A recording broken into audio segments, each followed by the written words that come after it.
Behind the Shades.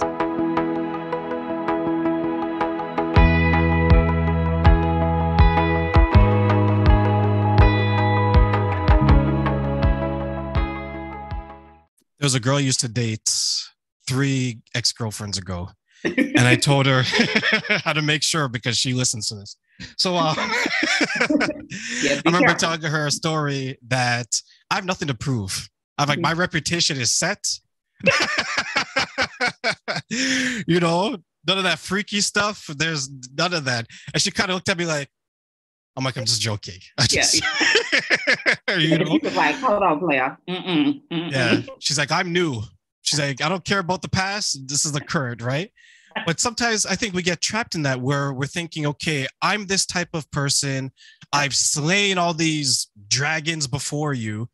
I have nothing else to prove. So I'm just going to give you one, maybe two different positions, Yeah, if that, right? yeah. So are those conversations that you have with your clients? If so, what's some of the advice that you've given them or to those listening today? Yeah, for sure.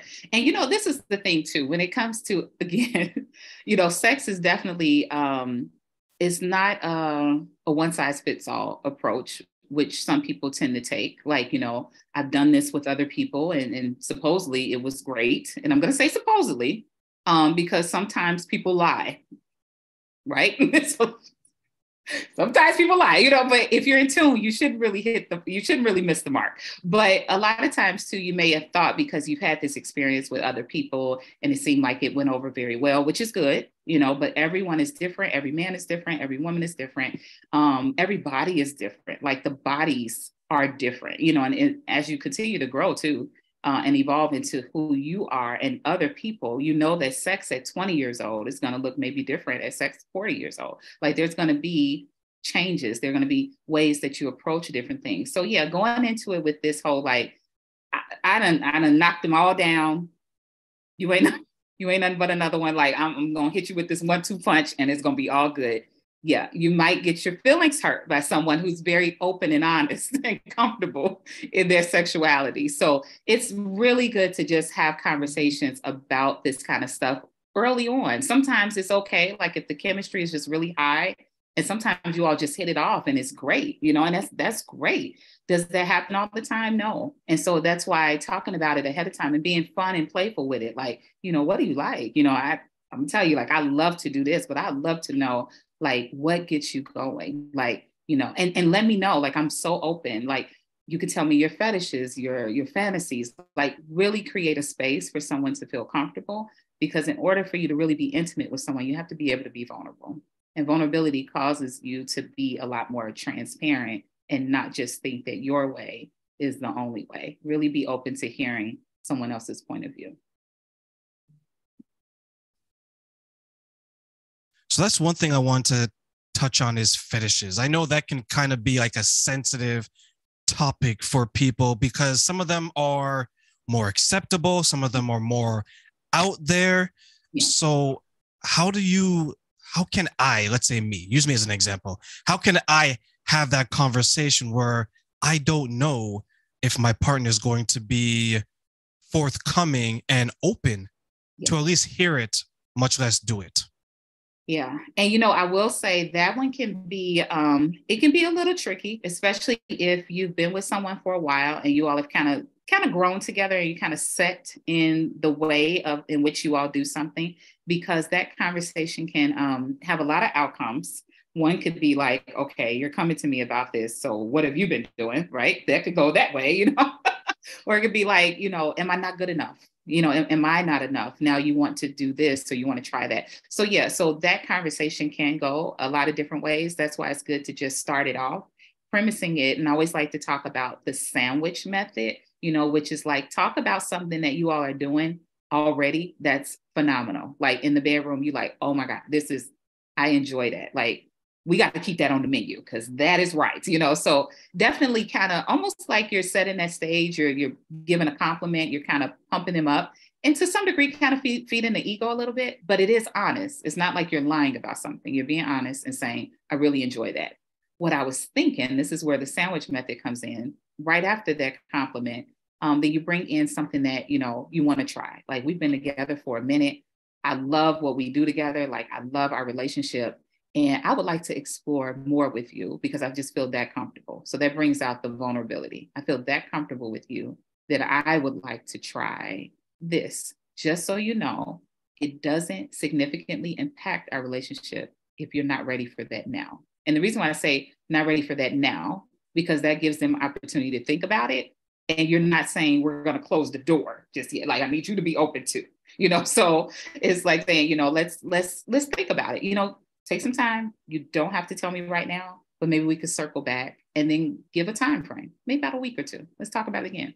Take the pressure off people, because when they feel like they owe you something, or you're going to switch up because they said no, which they have every right to say no, then that takes that pressure off of them to not feel like they have to just either lie to you or just do whatever you want to do. And then with the ending of that sandwich method, just knock it right back out again. Like, but no matter what, we gets it in. It's good. Okay. So it's definitely, kind of coupling it with those compliments, the things that they're doing that you really enjoy, but slide that in there, no pun intended, but slide that in there in terms of what you would like to try, and start small. Try not to go overboard. So if you're down for BDSM, for those that are not familiar with like the whole bondage and culture and stuff like that, if you're down with that, let's not start with whips and chains just yet. Let's start with feathers, so something light, because you're going to work your way up to it. It could be a little overwhelming if you bring out all your fetishes in one conversation. So the goal is for them to be open to it. So you have to kind of ease them into that. Yeah. And that way you would build that person's confidence, because instead of being hesitant to share, now they're completely open, and the other person is receptive to understanding, because like you mentioned, it's not let's go the full 9 yards and we bring out the whips and chains. It's a little bit of feathers, maybe a little bit of biting, maybe a little bit of something else. Just a little bit. Keep it light. The confidence aspect I can see being difficult in the bedroom, because what's good to you may not be good to me, and vice versa. Do you help your clients with that as well?